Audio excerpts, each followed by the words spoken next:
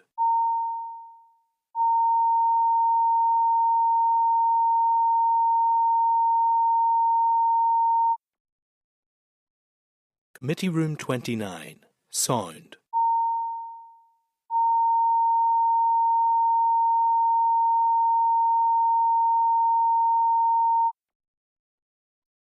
Committee Room 29, Sound.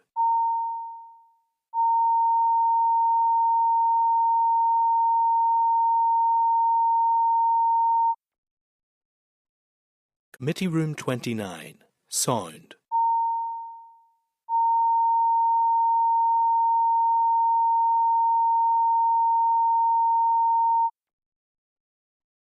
Committee Room 29, Sound.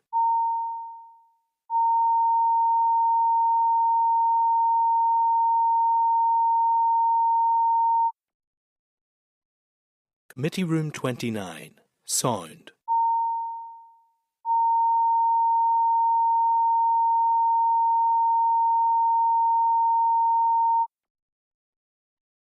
Committee Room 29, Sound.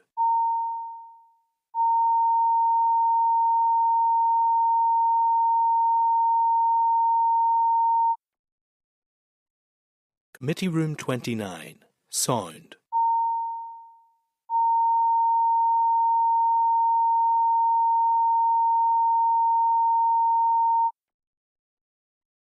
Committee Room 29, Sound.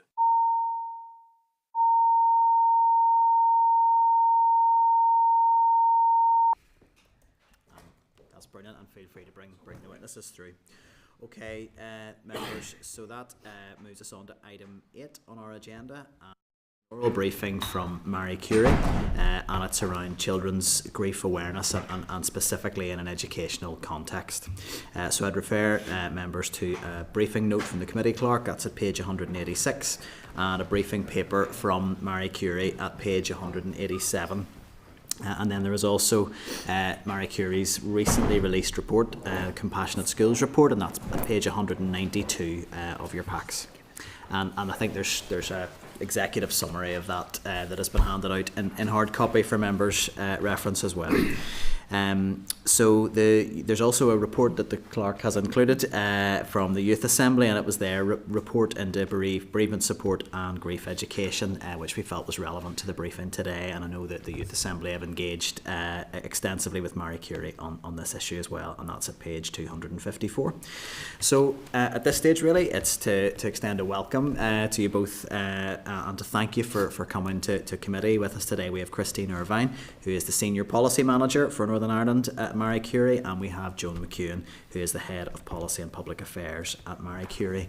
So we're really glad to have you here, and I will certainly kick off before we move to initial presentation of just to really thank you for the event you put on last week for Children's Grief Awareness Week. It was I wasn't able to stay for all of it, but it was given the subject matter, it was actually a really positive event, and I think everybody left with a real sense of the positive benefit of grief awareness and grief education, and the really important role that schools have to play in their policy making and all of that. So it was a really reflective and a really impactful event, so I want to just pay tribute to you for that. But at this stage, it would really be handing over to yourselves for any initial presentation, and we would ask for that to be up to 10 minutes. And then we'll move on to questions and answers from members. We have some members joining online, so it'll be a bit of mix and match. And we usually look to, per sort of question or inquiry from a member, about 5 minutes to help you with your timings as well in terms of responses. So over to yourselves. Thanks very much, Chair, and thanks for the feedback about our event last week and for coming along. It's very much appreciated. On behalf of Marie Curie, I'd like to thank the committee as well for the opportunity to present today on the topic of grief education and bereavement support in schools here. So, by way of introduction, Marie Curie is a UK-wide end-of-life charity with a well-established footprint in Northern Ireland that provides caring services and emotional support for people impacted by terminal illness, and that includes family members and carers who support them. We also have a policy and research function that Christine and I work in that generates evidence to highlight the wider issues faced by terminally ill people, their families and carers. And one of those areas is grief education and bereavement support in our schools. And at Marie Curie, we've undertaken a significant body of work through the school's bereavement programme, and our Compassionate Schools Communities report shines a light on this previously under-researched area. So, by way of background, awareness levels of childhood bereavement are generally low, and this is in part due to the fact that no official statistics exist on child bereavement, but it's estimated around one child in every class is bereaved of a parent or sibling, and that most children will be bereaved of someone close to them by the time they leave school. In Northern Ireland, that equates to around 1,600 under 18-year-olds who are bereaved of a parent or carer each year. And that is largely echoed in the research that we commissioned through the body of work that we undertook. And I also note that the evidence provided to the committee by SIA last week showed that almost 90% of the 8,300 applicants for special consideration for exams in 2024 were also bereaved. Bereaved children can experience a whole host of mental, physical and emotional symptoms, which I'm sure you're aware of, and that can include loneliness and isolation. As well as being more likely to experience mental ill health, they're also likely to be excluded from school, and research also shows that 41% of young offenders also experience childhood bereavement. There's also a wealth of evidence demonstrating the inextricable link between academic performance and the emotional well-being of children. So the prevalence rates of childhood bereavement and these higher risk factors following bereavement means it's really essential that young people get the support they need in school, and schools are better equipped to support them. Schools can often be a home for many children, and it can also offer respite to a child when a family is struggling to cope with bereavement. Thankfully, there's growing acknowledgement of the need to address this issue, and our written briefing that we circulated in advance referred to the UK Commission on Bereavement's recommendation that all schools should have a bereavement policy. I'm really pleased to say that a Northern Ireland specific version of this report, led by the Department of Health here and drafted by key bereavement experts and people with lived experience, went even further in its recommendation and said that the Department of Education should require that all education establishments have a bereavement policy, including staff training and a process for supporting a bereaved child or young person and their family. So against this backdrop, Marie Curie in Northern Ireland launched its school bereavement programme to gather a body of evidence to support grief education and bereavement support in schools, and that would also seek to reduce the negative impact of grief on bereaved young people, improve the skills and confidence of teachers to better support bereaved pupils, to provide examples of grief education for adoption into the curriculum, and to help dispel the taboo around talking about death and bereavement. The programme findings were launched last week in our report entitled Compassionate School Communities, and you will have received a copy of that in advance as well. We gathered extensive evidence from 3 phases of work. We piloted bereavement training to just under 400 teachers from 170 schools across Northern Ireland and developed teacher-led lesson materials. Post-training evaluation from that showed a significant increase in teachers' confidence and knowledge in being able to identify a bereaved pupil, ask them what help they needed, and teachers also felt they were subsequently had improved tools and resources that they needed to support them. We also undertook research with both the public, with a sample of 500 people from Northern Ireland, which included parents and parents of bereaved children, and also a survey with 1,200 16-year-olds to ascertain their attitudes to grief education in the curriculum and bereavement support in schools. Both parents and the public were broadly supportive of grief education being included in the curriculum, especially in the secondary and later post-primary sectors, and there was also strong support for teacher training among parents. The survey with the young people was hugely insightful and showed their resounding support for grief education in schools, and young people also told us they wanted more simple and practical support in schools for bereaved pupils. We also extensively engaged with a wider range of stakeholders, including teaching unions, education bodies and health practitioners working with schools, and there was wide-ranging support for our recommendations and strengthen grief education and bereavement support. And we're also very pleased with the endorsement of the Minister for our report as well. So on the back of this body of evidence, we're proposing 5 overarching recommendations aimed at strengthening grief education and bereavement support in schools in Northern Ireland. The first recommendation is around strengthening education policy guidance and support. Marie Curie has recommended that bereavement and grief should be more explicitly referenced in education policy and guidance, with signposting to support materials and that they're more readily available. For example, information systems should be embedded in schools to record the names of pupils who've been bereaved or who are expected to be bereaved due to terminal illness. This would allow key information to be passported with them, such as the relationship to the person that has died, and it would also record important anniversaries or birthdays. And this is especially important at transition period from primary to post-primary, or when the young person moves schools. The second recommendation is that every school should have a bereavement policy. Whilst the Education Authority encourages schools to have a bereavement policy, it's not mandatory for schools to have one. We recommend every school is required to have a bereavement policy, that pupils are encouraged to be part of its development or they review their school's current policy, and that every school has a dedicated staff member to act as a bereavement coordinator to support its implementation. The bereavement policy should also include the practical support that young people told us they wanted, such as having a quiet space to go to and flexibility with homework and sensitivity around anniversaries and birthdays. The third recommendation is around ensuring teaching staff have a range of opportunities to receive bereavement training. The evidence from our programme shows there's widespread support for bereavement training for teachers from parents, young people, the public and teachers themselves. However, due to limited and non-ring-fenced budgets, a lack of widely accessible training for all school staff and information on what courses or support is actually available, this can make it very challenging for schools.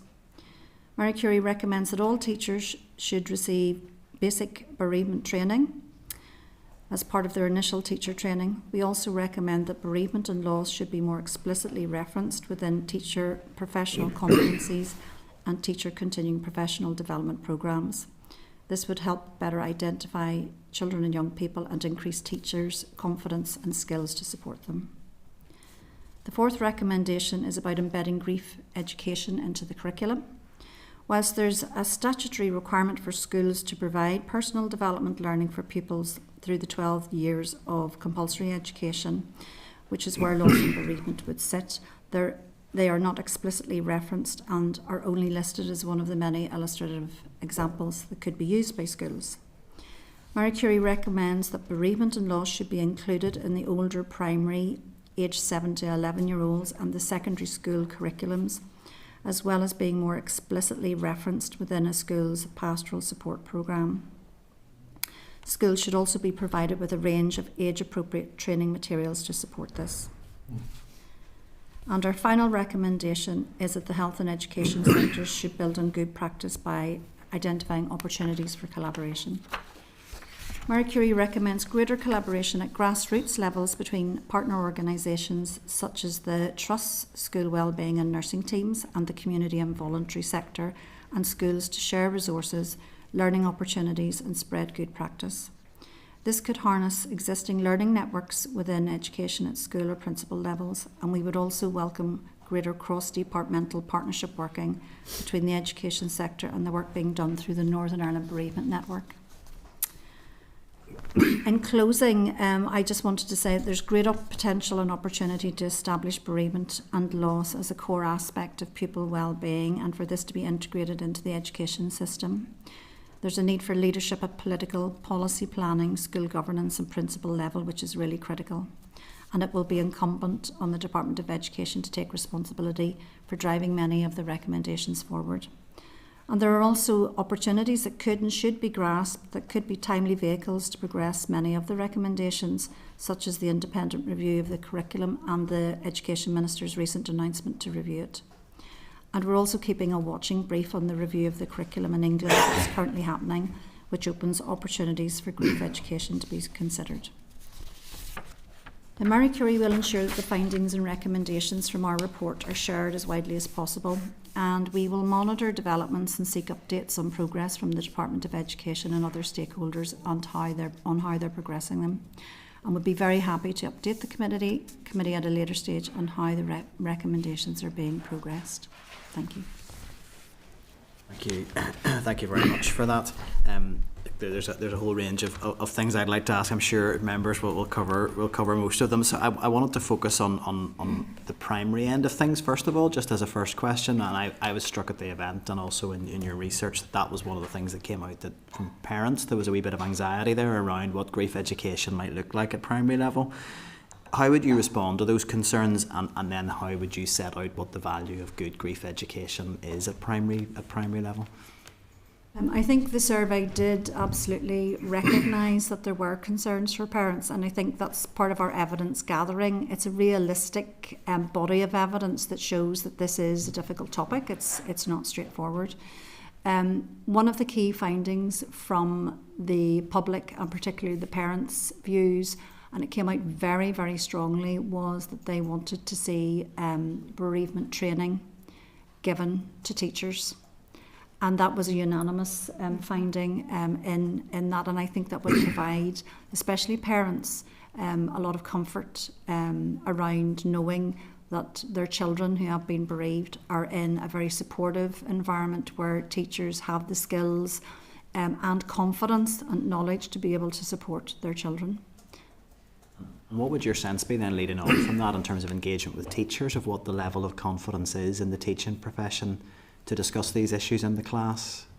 Can you give us an idea of that? Yeah, certainly from our experience from the training, was teachers told us they didn't have the confidence pre-training.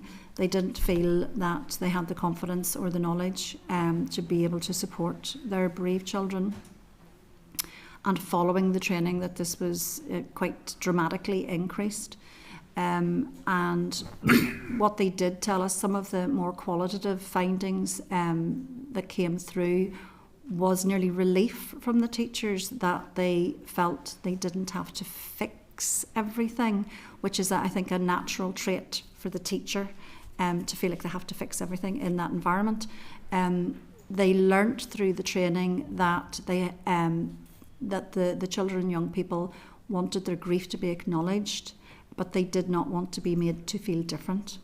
So the teachers then had the confidence to be able to open up the conversation and then ask the child, what support do you need from me, rather than thinking that they had to provide the answers. So that acknowledgement meant that the child could then tell them what they needed. So for example, whether or not they wanted the teacher to discreetly tell their school colleagues, or did they need flexibility around homeworks, or did they need time out and things like that. So by putting it putting that question through to the bereaved pupil, then they were opening up that conversation and dialogue as well, and acknowledging their grief as well. So I think those were some of the key things that we heard back from teachers. And just to elaborate on that a bit, and it's speaking to what Joan had said as with regards to one of our recommendations, teachers are often going with intuition and what they feel is right, and often that it is right, but the training helps to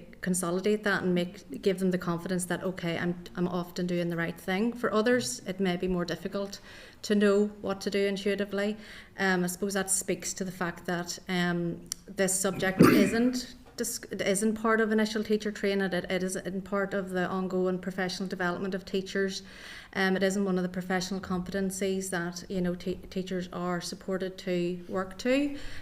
So we'd really recommend that those kind of gaps are filled. I think as well, you're absolutely spot on, Christine. When we first opened up this conversation, it wasn't that long after COVID. And I had a concern that teachers would be so totally overwhelmed with trying to get, the whole educational process up and running again, and that we went to the unions. I thought that would be a real litmus test for is there appetite. And certainly with the excess deaths and sadly all of the excess bereavements following COVID, I knew that there would be a large chunk of children who would have been bereaved following COVID. But I wanted to test teachers' capacity to be able to take on board additional training, and the result was overwhelming. We just literally tested the water to see, would you welcome this? And it was overwhelmingly yes. So that's when we decided then to start this pilot of the bereavement training in schools, and we're still receiving emails about it as well. So. I mean, I suppose it speaks more widely as a society. We're not great at discussing death and dying. It is often a taboo.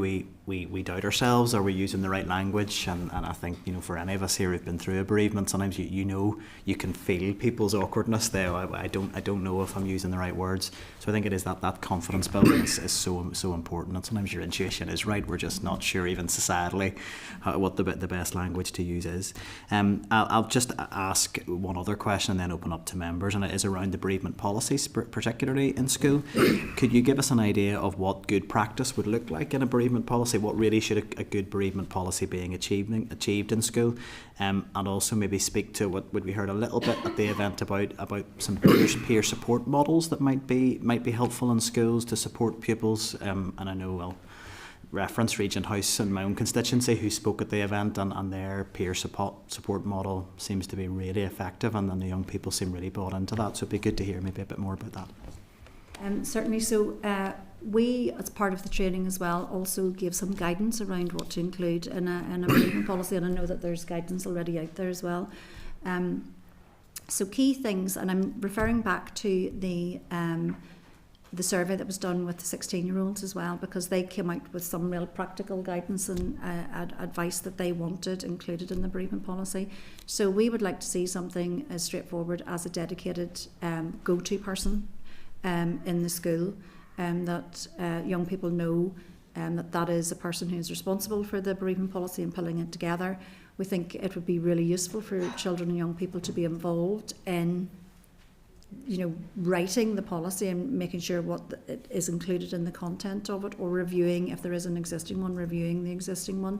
But the practical things that they told us that they wanted to see would be things like a quiet space to go to when they're feeling overwhelmed, flexibility around homework, and also flexibility and sensitivity when it comes to birthdays and anniversaries. There's a whole wealth of things as well that, attendance and having that flexibility to be able to leave early, come in late, and things like that. Even things like you can go on and on and on. There could be things around flexibility with uniform.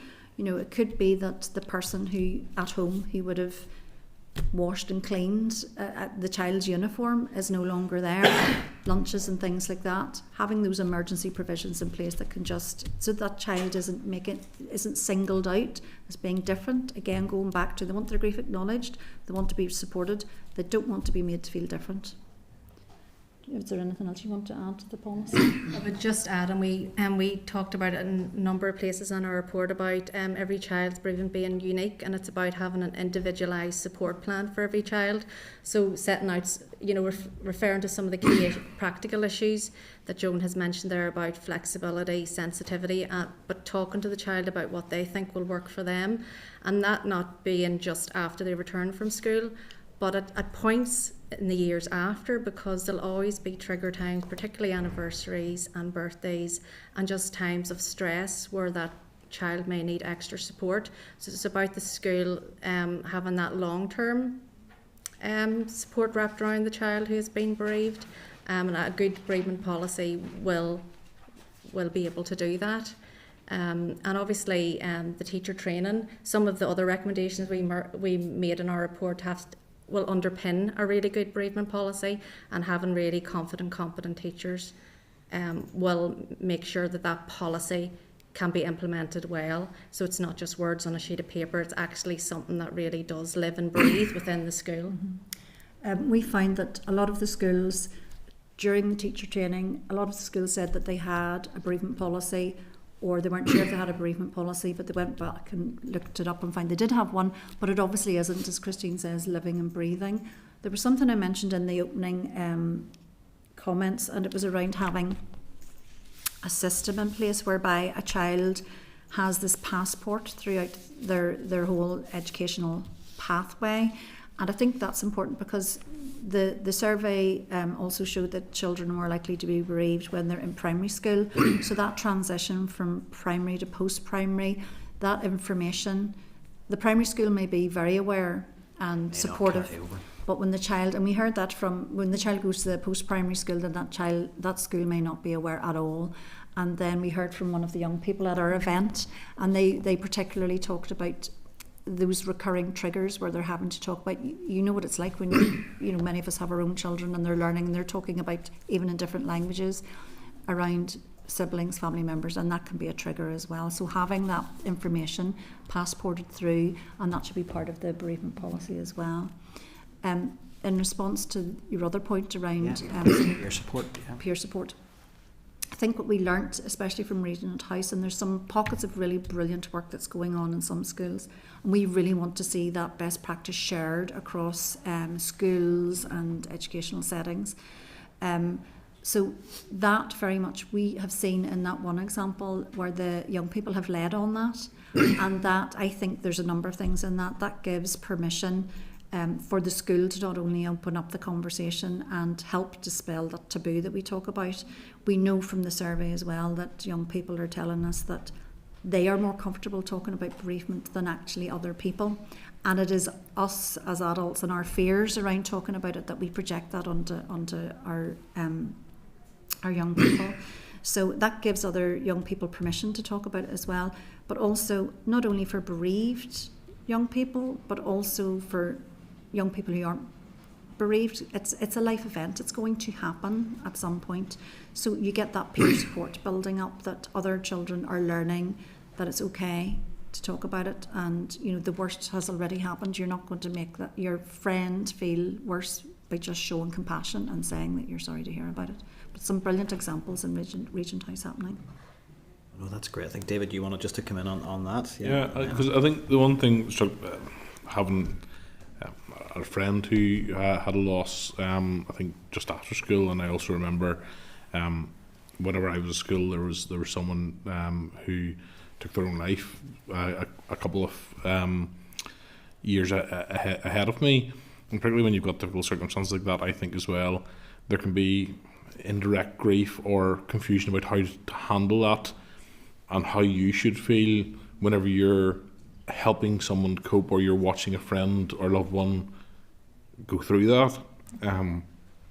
So I think actually it's very useful that actually we are, it is across the board, because actually even if you're not the one bereaved, you can be impacted by the death of someone who you may know, you may not know, but you can see the impact of it on someone who you've been close to, and that in itself can be difficult at times to deal with. Nothing comparable to the person who's lost, but actually, particularly for a child, if we haven't had those conversations, it can be very difficult to do that. Thank you, David. Okay, I'll hand over to Deputy Chair then. Chair. We'll go from there. Joan, just correct me if I'm wrong on this. Did you say during your presentation that 41% of young offenders have suffered bereavement? I mean, that seems like a surprisingly high number.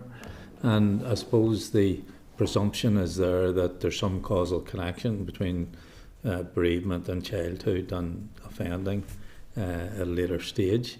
Is there any specific work being done in that particular field? Not that I'm aware of. It's one of the areas that we haven't looked into. We just pulled there is a real lack of statistical evidence in this whole area, probably because it is such a sensitive area. I mean, it took us a while to get the survey through ARC here, and there isn't anything that I'm aware of in the south, and certainly the estimates are from GB. But those stats we've gleaned from our research initially, but we haven't had a chance to look into those any wider. But I suppose what we're saying here is that if we open up the conversation and then start to be able to provide support in that school setting, we're trying to support children earlier on so that it doesn't develop into a more serious impact into their well-being overall. And this is what we're trying to do, instead of waiting for it to become a more serious issue, so that they go on to have various different problems in life later on, that we're helping to address it early on, and so you can identify and see if a child needs additional support and signpost them on. We're not asking teachers to be bereavement counsellors as well. We're asking teachers are obviously they're seeing their pupils, and they are bereaved already in the class. So we're trying to say this is some additional support by training teachers and providing additional support to children who can provide peer support as well. We've already talked about that. That will be opening up the conversation so that young people can talk about it more freely and be able to ask for help and support, because not talking about it creates a barrier, and then they don't get the support they need, and then it adds on to all of those additional things like mental ill health, being excluded from school, and then you can see that they're more disadvantaged by all of those other things happening later in life. Yeah, and I mean, I've some experience myself, because my wife died when our son was just under 7 years of age, and I spoke to a bereavement counsellor at the time just to find out what sort of things I should look out for and what have you. And she told me at the time that you might see nothing except, a bit of clinginess and all of that. And but, the problems could manifest themselves, in the teenage years and things like that. And not with my own son, but I saw it with other children I saw who were bereaved.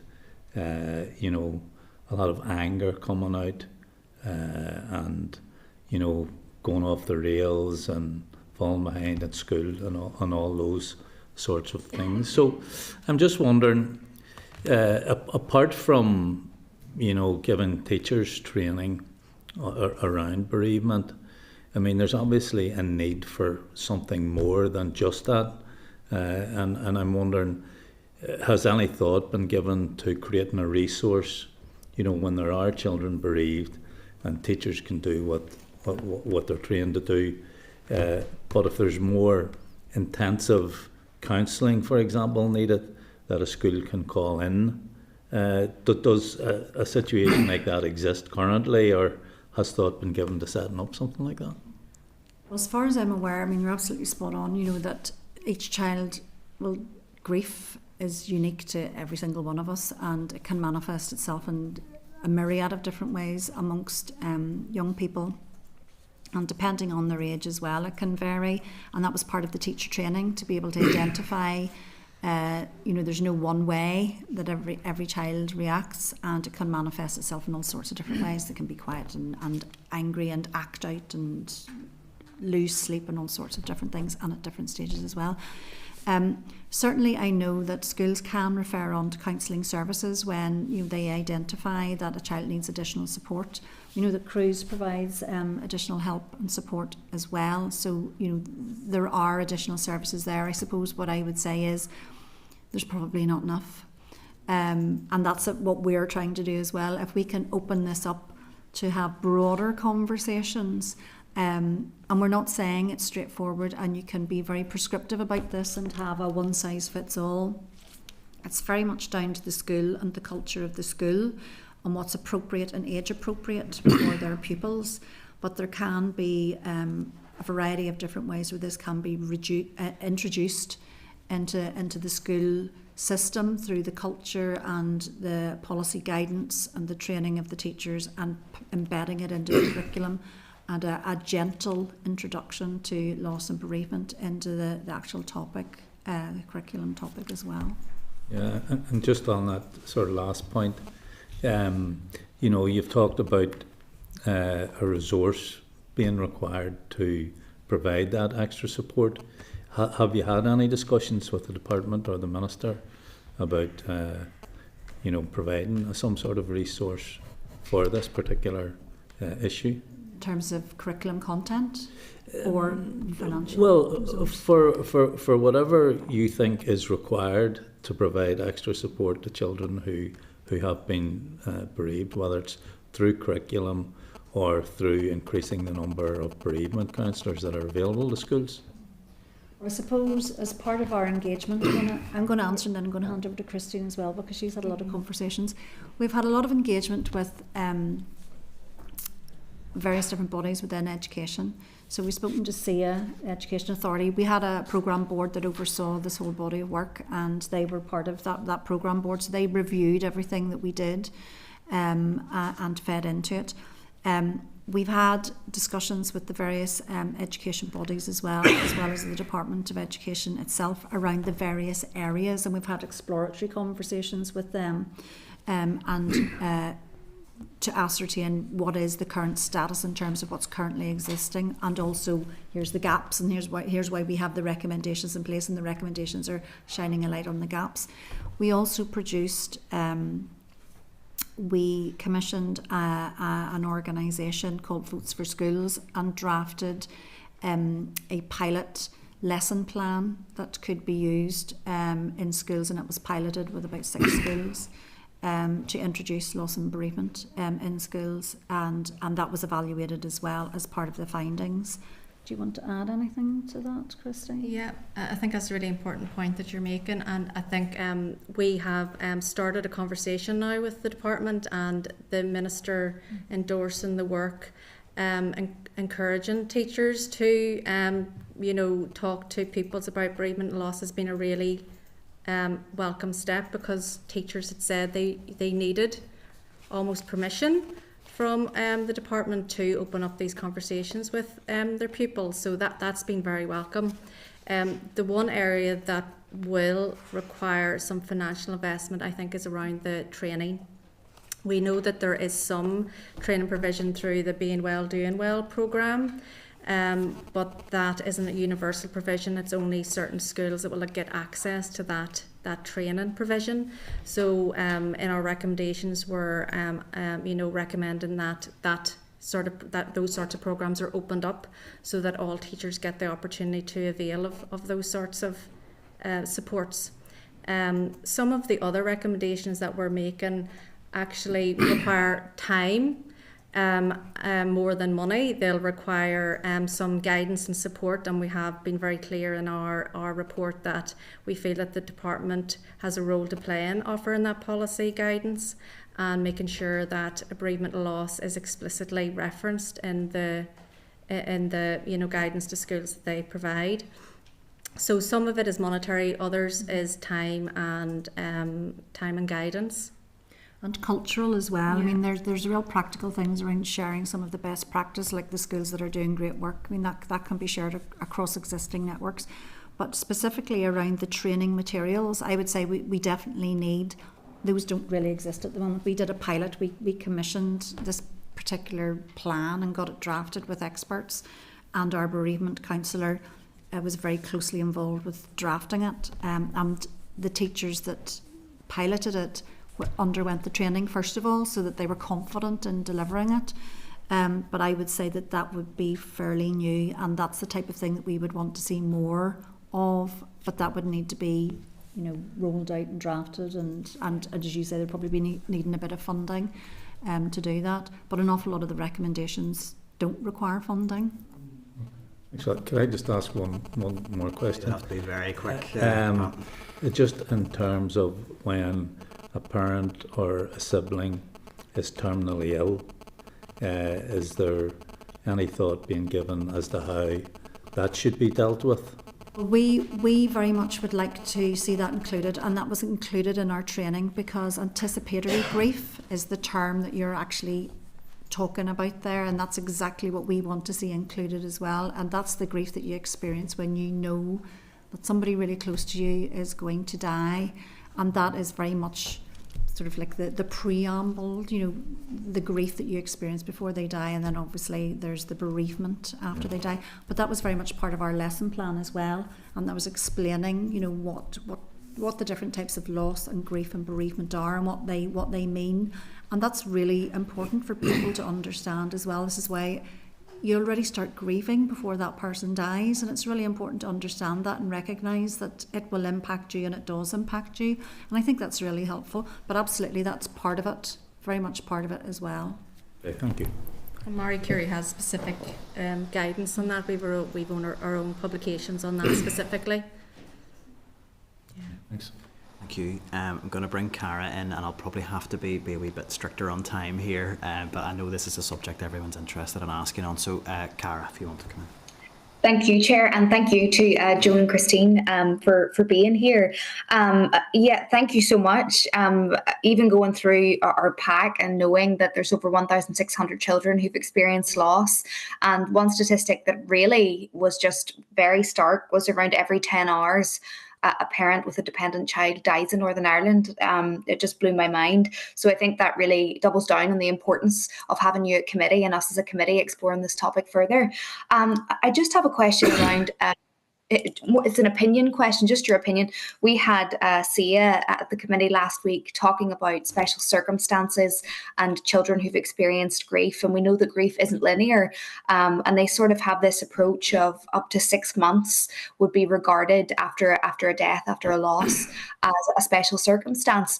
But knowing that grief isn't linear, what do you think we can do better there? Do you have an opinion on what we could do better? Because I think for us as a committee, we're a bit confused because we know that, there's not a 6 month cutoff grief period.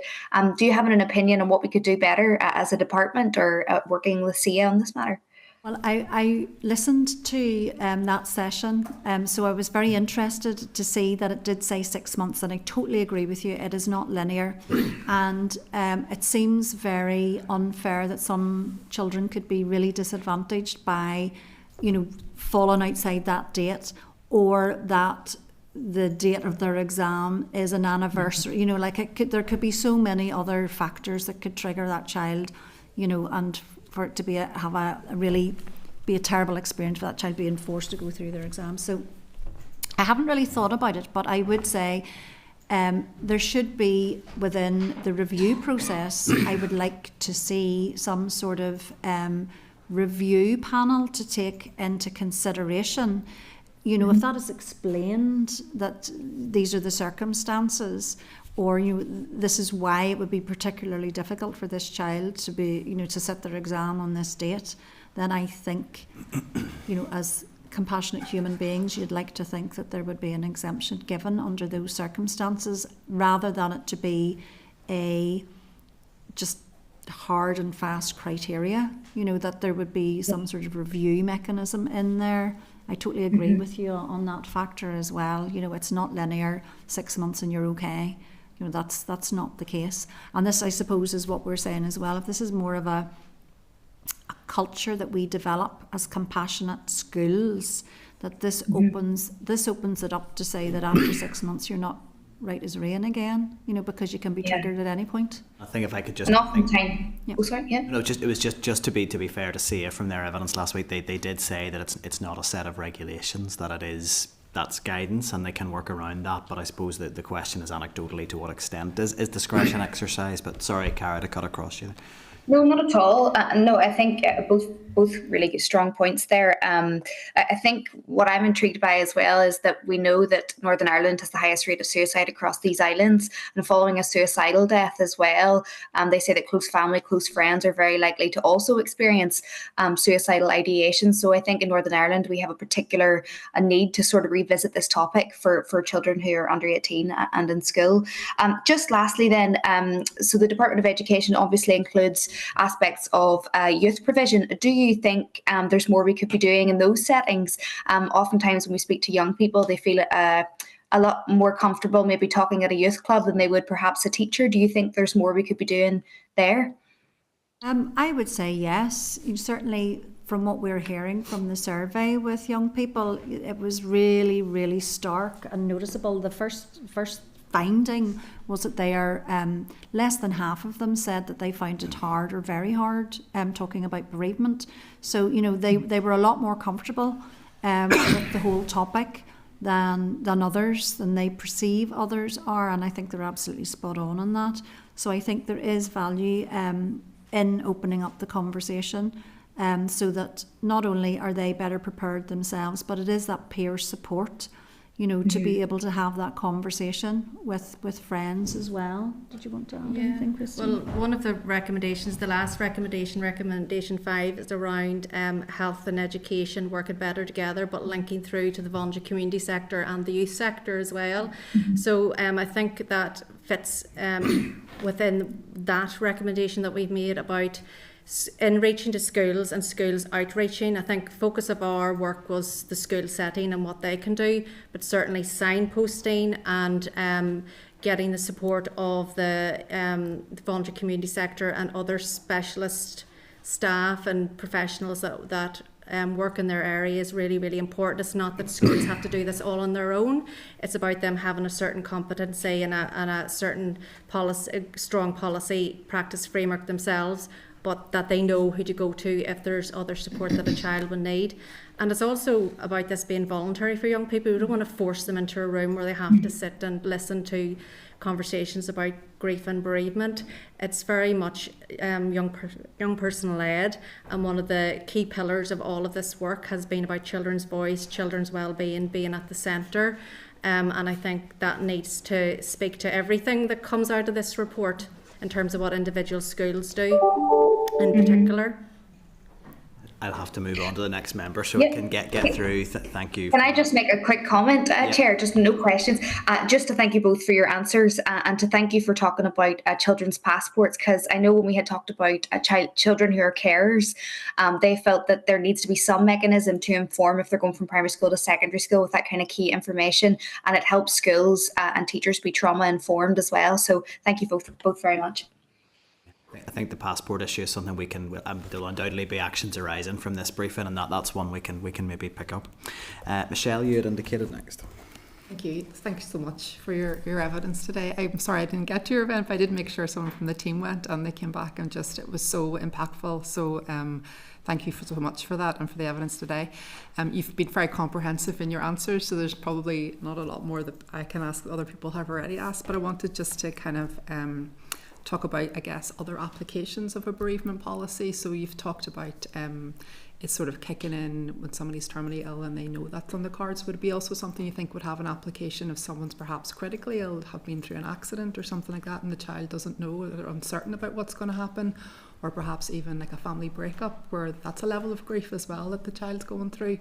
Does this have, as I say, like an application just in other areas as well when the teachers have those skills? It absolutely has relevance for sure, and certainly when we looked at the lesson plan that we drafted, it did cover other sorts of grief and loss. So it wasn't just bereavement when someone close to them had died, because each child is different, as you say, and an awful lot of the support that can be given is the same sort of support that can be given in wider circumstances. But again, totally agree, and I agree with what Christine said wholeheartedly. All of this should be totally led by the child's needs and the culture of the school. So I think an awful lot of what we're recommending in this, the school, without being too prescriptive, the school can adapt it and you start putting in processes and the bereavement policy and the guidance that they have that's bespoke and appropriate for their school and for their pupils as well. Then in terms of, I mean, you've come here today with an issue that's really emotive, and it's very easy for everybody to go, oh yes, just do that. But you've come with an evidence base as well and ministerial endorsement, which is great. In terms then of, I guess, feedback from the kids who've been through the pilot, did you gather specific data and information on that? I know your briefing talked about extensively about the teacher feedback, and you noted some research with like children's parliaments and things like that, and got some feedback, but specifically the kids who were involved. Have you been able to get data from them as well? Are you talking about the lesson plan specifically, or just or about children's views on this topic being broached in school more generally? If you like this type of experience, that there's some kind of evidence from them that the approaches that are being taken or you're recommending are effective from their perspective, not just from the teacher's perspective in terms of it empowering them and giving them the confidence. Well, do you want to answer? Yeah, well, in terms of, there's a few things I would say, and they're kind of in and around what you're asking, but I think they're all relevant.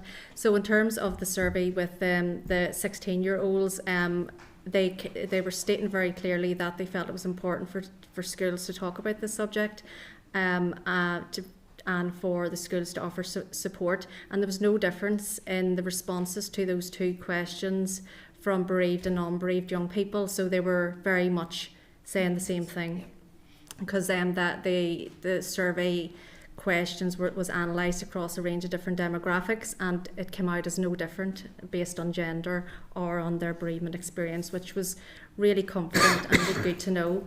And in terms of the lesson plan, we did pilot the lesson in a number of schools in Northern Ireland, and the young people were saying that it was uncomfortable.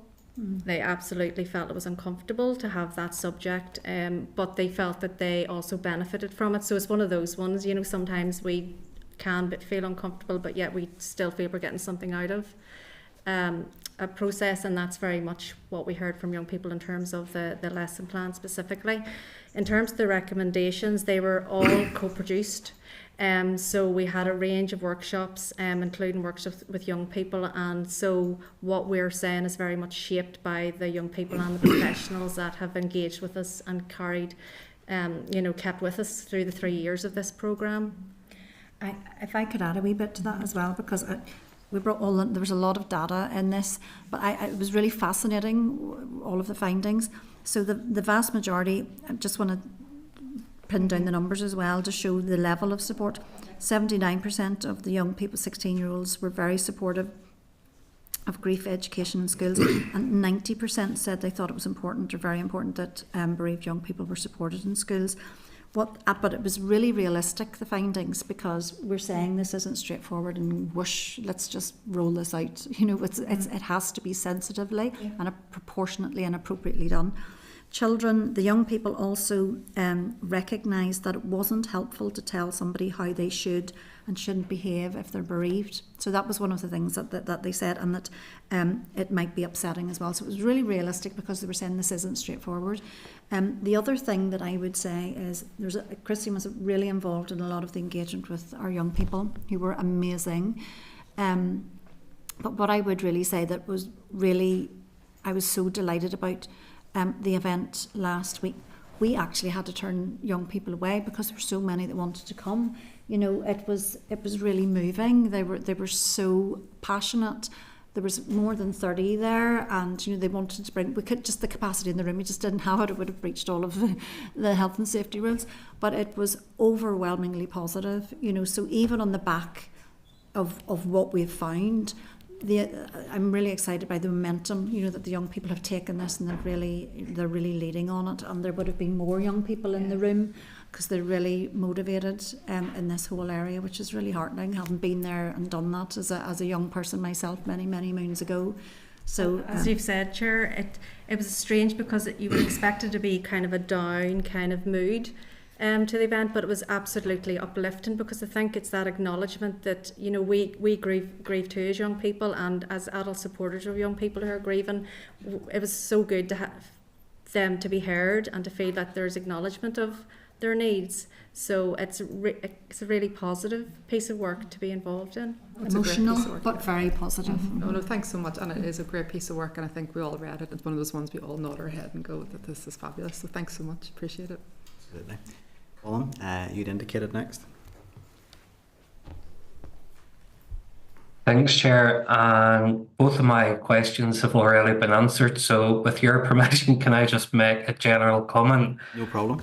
It's to put on record my thanks, and probably the thanks of this committee, to Christine, Joan, the staff and volunteers of Marie Curie for everything they do on a daily basis, both seen and unseen, in supporting so many in our local communities journey and walk through their darkest days.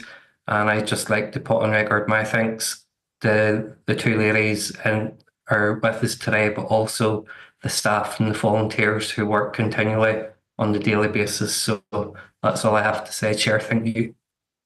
Thank you, Colin, and I'm sure the committee would all want to echo those comments and have that formally on the record. Thank you, Colin. Okay, Dana, you'd indicated next. Thank you, Chair, and thank you for the presentation. So we only have one real question, and it's to do with children with special educational needs who would need and probably require additional support. I'm thinking around the wraparound service that we would see in our special schools, but more and more of our children with additional needs are in mainstream schools through special provisions. And I'm just wondering, is there concerns that they may not get the support that would be needed? I'll pick up on this one first of all. Well, we started, I would say, all of the children we're talking about aren't getting enough support. I think that they could be getting, and that's one of the purposes of gathering this evidence and the recommendations.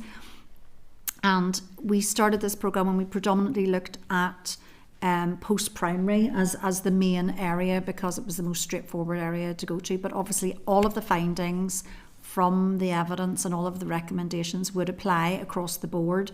And certainly as part of the teacher training, we had many teachers who were SEND teachers attending it. We opened it up and we made sure that we opened it up to all of the school sectors, and we invited far and wide, and we included, teaching assistants, especially because they would be the ones, especially in the SEND teachers, who would have the closest experience and knowledge of when children are struggling.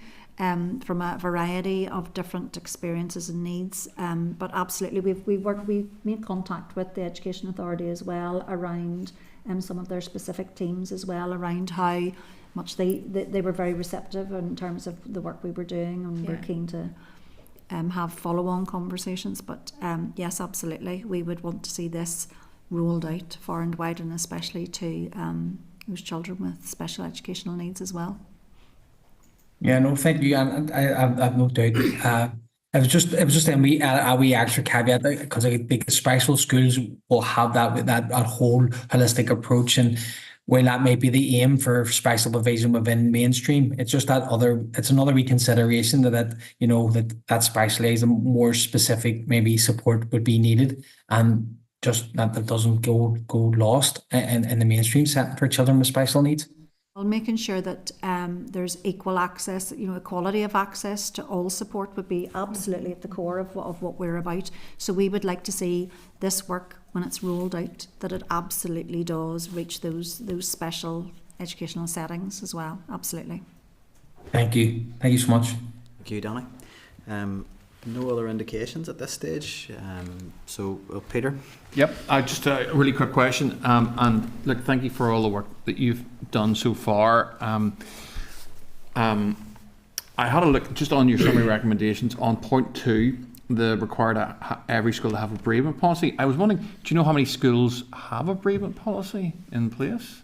It's not. I don't think it's collated. I'm not sure if any of the educational bodies collate the number of bereavement policies in place. I would say that my estimate would be that most of them have a bereavement policy in place, but I'd say awareness of what's in it and how up to date it is and how well it's applied in school is probably low. Certainly the teacher training, when we delivered it, one of the key questions was around a bereavement policy, and that was one of the ones. All of the other measures before and after the training went markedly up.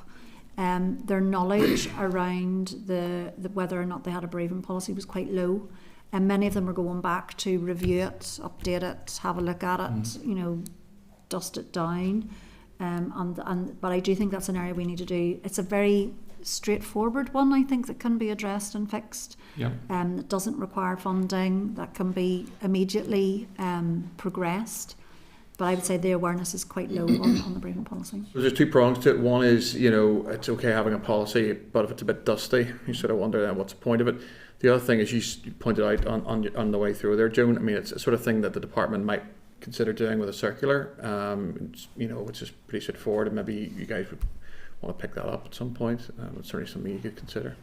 I think just to add to that, Joan's point is well made that schools may have one, but it's the awareness of it and how up to date it is, and teachers reflected that in the teacher training about having a poor knowledge of whether one existed. But the survey with the youth assembly as well, around 80%, over 80% of them weren't aware of whether their school had a policy and what it contained. So, which is why our second recommendation is there, about having one in place that's visible to the whole school community. I think there's low visibility amongst parents as well, you know, around a bereavement policy.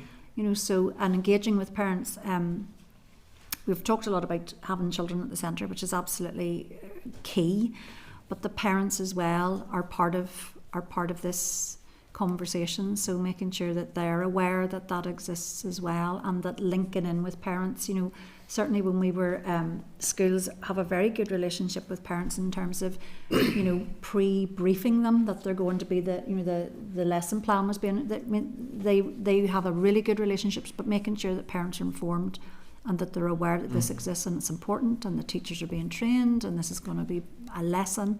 So I think that's all really, really important to have those lines of communication there as well. Chair, the suggestion of the circular could be done as an action out of this session.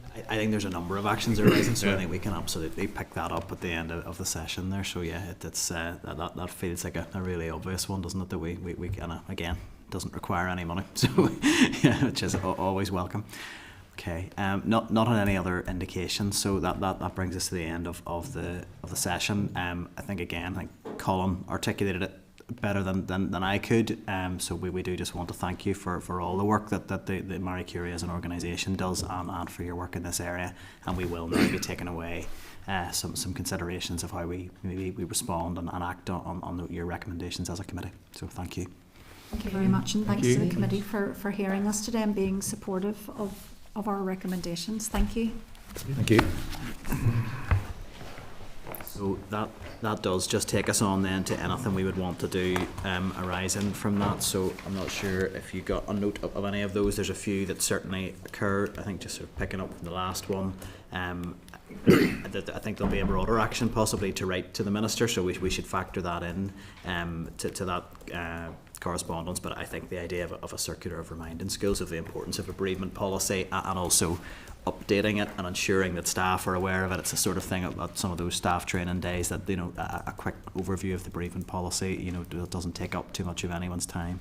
But I would suggest in terms of writing to the Minister, there are a number of things that the report recommends. And I think it might be there will be something in there around what the department will do to encourage and potentially even requiring schools to have a bereavement policy if the Minister has a view on that. What the Minister will be doing to improve access to initial teacher training around grief and bereavement, and also what if the Minister is going to take forward any recommendations around embedding grief education into the curriculum. Those would be the main things that I would pick up that in terms of writing to the Minister. And again, I think we could certainly say the committee had suggested that a circular to schools on this would be a quick initial action. Is there anything else that I've missed at all from any of the other questions that's particularly of interest to anybody? The passport issue. Yes, no, that's right, to pick up on Cara's point around that passport, and I know that was a recommendation that came out of the independent review of that profile, sort of following a pupil through their school journey, and absolutely has been highlighted by young carers as well. So I think it might be in this correspondence an opportunity to ask the Minister if that is something he is looking to take forward to ensure that continuity of care effectively for young people as they move through the system, not just in terms of assessment and qualifications. So okay, so it sounds like we're all agreed. So that moves us on. Items following that, which were items 9 and 10, were those written departmental updates. We've covered those already. So that takes us to correspondence. So it refer members to pages 318 to 403 of your packs, where we have 16 items provided, and there's a summary note there at page 318. As usual, I'll just flag those that need an action or a decision, otherwise it'll be as per the note or anything else any other member wishes to raise. Item 11.2 on page 320 is correspondence from an individual on SEN education. The committee have previously written to the Education Authority regarding this matter, and I think really are we content to go back to the individual to say that we will follow this up with the EA, as I'm not aware we have yet received a response. Are we agreed? We agreed? Agreed. Yeah. Item 11.3, page 321, it's a response from the Department of Education in relation to issues raised by the Northern Ireland Forest Schools Association. The response confirmed from the department's perspective that due to budget funding is not available for the proposed projects that were raised to develop outdoor space. And the response also notes that there is a meeting with DE officials scheduled with NIFSA at the end of November. I would propose at this stage that we note the response, although the content is obviously going to be disappointing to NIFSA, to share that with them and obviously to invite them to come back to it if there's any further follow-up. Are we agreed? Item 11.5, page 343, it's a response from the Department of Education regarding SEND placement at Ardnashee School, and the response states that all placement issues at the school have been resolved. So on that basis, are we content to note that response but share it with the correspondent who raised the issue with the committee? Are we agreed? Item 11.10, page 383, it's correspondence from a company, Cubby, about a product that they provide for addressing sensory issues experienced by SEND pupils. I would suggest that as they appear to have run a pilot with the EA, I am aware of that pilot project that the EA had delivered. I would propose at this stage, before I think we would consider a briefing to committee, that we would write to the EA for some details of that pilot and its findings. Are we agreed? Agreed. Item 11.12, page 386, it's correspondence from the Women's Parliament providing notification on the Women's Parliament event and a survey with a request for the committee to share the link to that. Our members agreed that we do share that on the committee's social media accounts. Are we agreed? Agreed. Item 11.14. Page 390, it's correspondence from the Committee for Finance seeking further information on an EA decision not to proceed with Fujitsu as the contractor for a new IT system, a school management system for all schools in Northern Ireland. And they're asking the committee if we have any further information. Now, that's not an issue that we have been briefed on as yet by committee. I thought it would be worth highlighting at this stage. I had already asked a written question on this, which would just suggest really that the answer to it didn't really enlighten me, particularly in terms of the background to this. I had asked for confirmation first of all as to why the contract had been ended. An answer to that wasn't provided. It just stated it was ended by mutual consent. But I then asked about the impact on the development of the system, and the response went on to say that the strategic partnership element of the contract has been ended, but work on the school management system still continues. It's not clear to me whether that's work is continuing with Fujitsu or whether that is work continuing in some other form. So I do think there is a lack of clarity and transparency around this, and I would propose that we do write probably to the EA for clarification on this, and I would suggest that the questions we'd want to ask, and I'm happy to hear from other members if there's anything else, is why the contract was ended, and to get clarity on what was the strategic partnership element of the contract. Is that separate to the development of the school management system? And are Fujitsu still engaged as a contractor around the development of that system? And if not, what assurances can we get that a system will be developed? So that's what I would suggest. Is there anything other members want to raise in relation to that? I'm just curious about this in terms of the systems being kind of linked to the committee. Is this the EDIS system then that they're talking about? That's my understanding, yeah. It just sounds like I've had a meeting recently where it was mentioned, and it sounds really interesting to know more about it. So I don't know if this is an opportunity or if anybody else is interested to know more about how far that system has been progressed, when it's going to be in place, what the potential is of it for in terms of data and things and monitoring within the department. I'd be quite interested to see how that's come along. These big IT systems can be controversial and can be difficult, so maybe get a wee briefing early on might be good. Is that in terms of getting a written briefing or to invite the I don't know what the rest of the committee thinks, certainly written in the first instance, but I wouldn't mind an oral briefing if they've got something to show us or something to explain in terms of its development and how far along it is. Well, I mean, are we content we ask for that information in writing, and then if there's anything in addition to that, we can seek an oral briefing? I mean, I think it's important not to get probably too hung up on who the contractor is. It's my primary concern would be around is this going to impact the development of the system, which is quite important for schools. It should be transformative, so we want to make sure it does happen. Is there anything else from any other members? No. Content? Okay. Item 11.15, page 391. It's an invitation to the Safeguarding Board for Northern Ireland Conference on the 23rd of January 25. So I would just propose members note that for their own diaries. Are we agreed? Item 11.16, page 392. It's a copy of correspondence from NCU to the Minister of Education regarding Teachers' Pay Awards for 24-25. The committee has already written to the department seeking an update on the pay negotiations, and we also have the NITC in next week, when I'm sure pay issues will be covered in that briefing. So I would propose at this stage that we note, unless there's anything else arising from that. Mm-hmm. Note. Okay. Are we content to dispose of the correspondence as per the summary note at page 318, with other than those exceptions we've discussed? Are we agreed? Mm-hmm. Right. Great. Okay. Item 12. Now, just to draw your attention, this was tabled earlier on today. The forward work plan, if you want to be referring to the most up-to-date one. So just ask the clerk if you want to speak to the forward work plan, but other than that, it would be seeking agreement to endorse it. Yeah. So members, you'll see that some of this has been passed to you already, but in terms of some of the planning for early next year, it's developing according to your wishes. So the clerk to the health committee and I have discussed the possibility of not only the joint meeting with the health committee, but also the merging that with the Middletown centre visit, and that seems to work for everyone's diaries.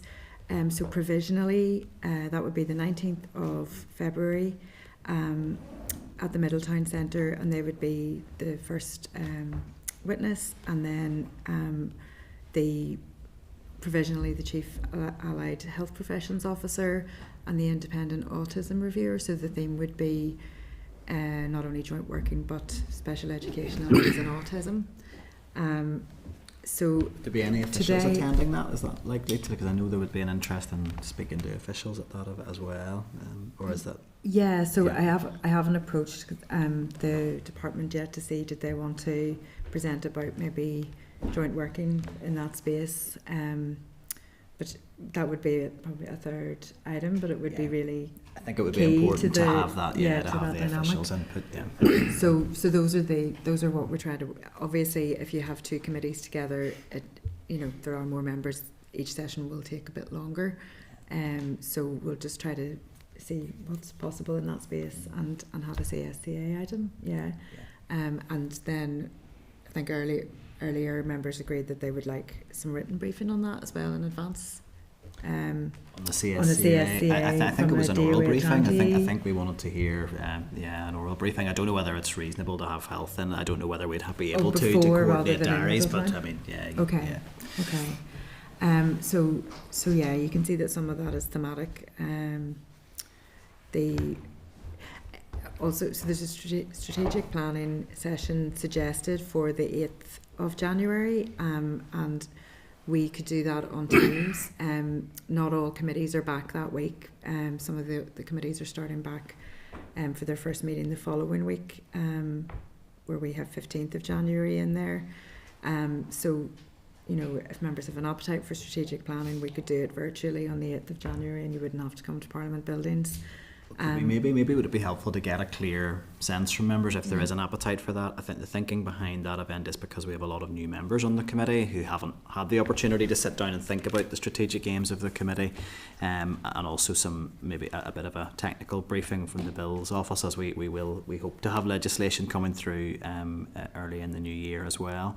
So just checking that does work for people in terms of their diaries, because there's no point the team put in work into getting everybody teed up if we're not going to have attendance at it. So again, even not for this forum, but if members want to let the clerk know separately if that works. Okay. Sorry. Yeah. So that's also just an opportunity to talk through the powers and remit of the committee, and the research team has done a scoping paper on, as a result of those anti-poverty sessions that the committee did. So it would just be, where do you want to take this next in strategic terms? That's what that discussion would be. And we have the evidence for the RSE mini inquiry then finishing up on the 29th of January, and you basically get your forward work plan back for the most part there.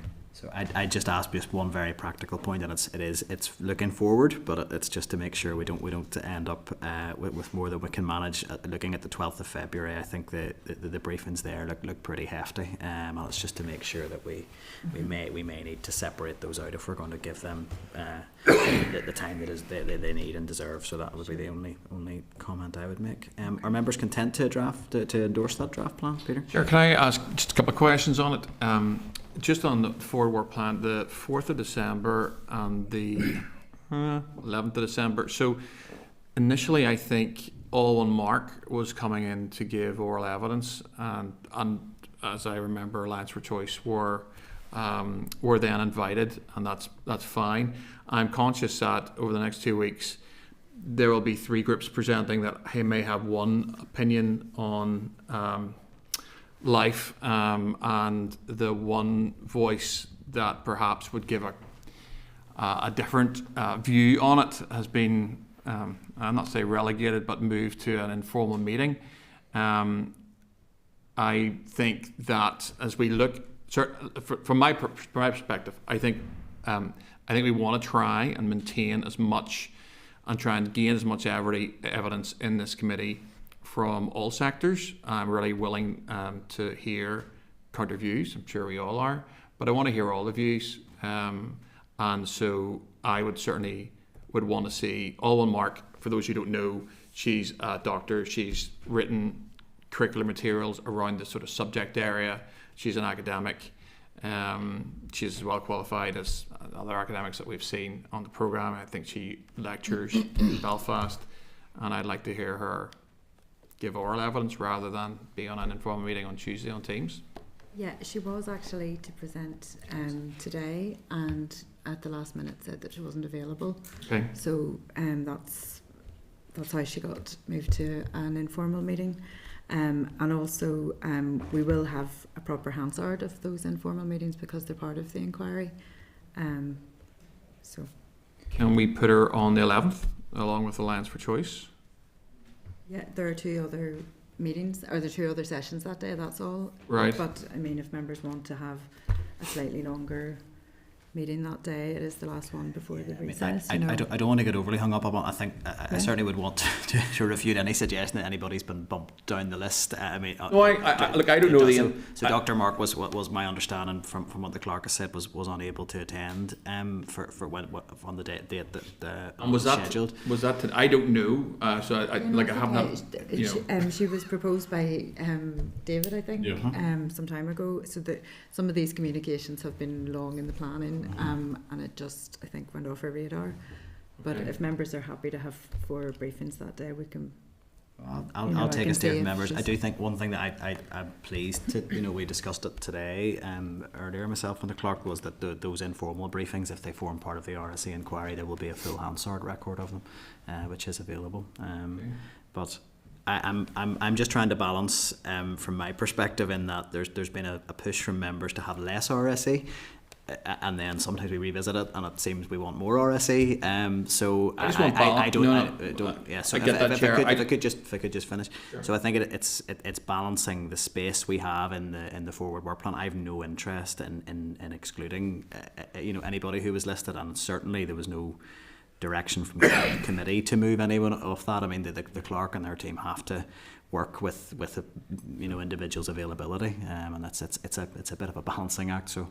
I mean, I'm happy to hear from other members. Do we have a view in terms of whether we're content with 4 briefings? I know members previously have said they don't like to have 4 briefings as it makes the meetings too long, but I'll put that out to committee for discussion. Say personal preference is, I mean, whatever way can be found to hear that Tuesday at 9 a.m. sometimes works for me and sometimes doesn't, and I would like to be there for that session. So that's personal preference, and I accept that you've tried to allow for as much balance as we can get. I don't think there's an agenda at that necessarily, but personally I would like to hear from Dr. Mark, and sometimes Tuesday doesn't work for me, but that's personal preference. I don't want to drag the discussion out. I'll leave it with the clerk and her team to see how we can work with the agenda to look at a formal briefing. But it may be that we could start a bit earlier that day. It may need to be the case, and I would just emphasise that I need to be really clear here. We made a very clear decision as committee that we weren't going to really mess with the forward work plan too much further, and I am concerned we're going to be struggling then into January to hear the evidence we want from subjects other than RSC. So it is a balancing act, and that is all that we're really dealing with. Danny, if you want to come in. Yeah, it was just to say that the clerk said there about starting early. I have back-to-back committees, so I would be coming from Department from Infrastructure. It wouldn't be that simple. And just a wee point, the person who couldn't come in and present, would they even be available on the 11th? We're talking about it, and we don't even know if they'd be available. It just seems to be a bit mad. I don't know. We will do what we can. Okay. Is there anything else on the forward work plan other than to endorse it in its draft form? Are we agreed? Agreed. Okay. That takes us to AOB. Peter, you had some AOB? I've got a really small one, Chair, which is going to hold us up. Yep. Just on the committee agreed on the 23rd of October under 10.6 to write to Sex Matters, the Women's Rights Network and LGB Alliance seeking their views for the inquiry. And I'm just wondering if we had any correspondence back from them or whether they've indicated that they want to present. No, so we did contact them and we haven't had anything back. Isn't that correct, Mark? We've not had any reply. That's okay. But we did contact them. That's okay. Okay. So that's AOB. So that takes us on to the next item on our agenda, which is the last item, and that's item 14, date, time and place of next meeting. And that's scheduled for scarily Wednesday the 4th of December. We're into December, 2 p.m, and that's room 29 in Parliament Buildings. So that leaves me then just to put the question that the committee. Room 30. Oh, we're moved to room 30. So room 30, just to note all of that. Yeah. It's just when there's an Irish briefing required, this room is needed. Yeah, so yeah, that's yeah. Which is why we got this room, which is we have got the best committee room. So just put the question. The committee meeting does now adjourn. Are we agreed? Agreed. Committee Room 29. Sound.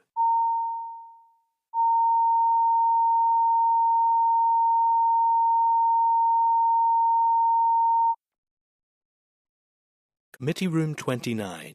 Sound.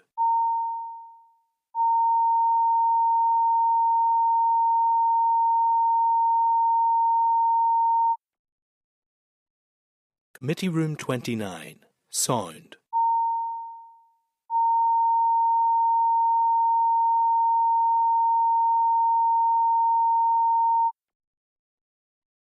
Committee Room 29.